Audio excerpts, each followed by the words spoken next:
Hey guys, let's block సీవరి lunch box. Breakfast పెసల dosa plus అల్లం చట్నీ కాంబో అదిరిపోద్ది కదా, అదే చేసా. నేను మా వారు ఈరోజు ఫుల్ బ్రేక్ఫాస్ట్ దంచామన్నమాట. ఆ ఎక్స్ప్రెషన్స్ చూడండి ఎన్ని ఇస్తున్నానో. అది వేసిన దోశ తీయడానికి పడే పాటలు అనమాట నేను అవి. మీరు అంతేనా? ఇంకా కర్రీ విషయానికి వస్తే వంకాయ ప్లస్ చిన్ని ఎర్రగడ్డల పులుసు. ఆ చిన్ని ఎర్రగడ్డలు ఆ తోలు తీయడమే పెద్ద టాస్క్ అనమాట. బట్ కర్రీ మాత్రం వేరే లెవెల్ ఉంటుంది, టేస్ట్ లైక్ హెవెన్ అనమాట. ఇక రైస్ పెట్టడానికి వస్తే పక్కనే ఏ గంట ఉంటే అది పెట్టేస్తాను. అది దోశ వేసా కదా, ఆ గంట పక్కనే ఉంటే అది పెట్టేసాయి. ఇక మజ్జిగ కావాలంటే పెరుగుని మిక్సీలో వేసి గర్రమని తిప్పితే మజ్జిగ రెడీ. కూర అటు ఇటు అయితే శనగల పొడితో అడ్జస్ట్ అవ్వాల్సిందే. ఎట్టుంది టెక్నిక్? ఇంకంతే, అన్ని టక టక టక టక బ్యాగ్ లో పెట్టేసేదేను.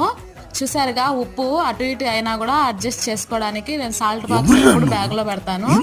అంతే, ఈ వీడియో టాటా.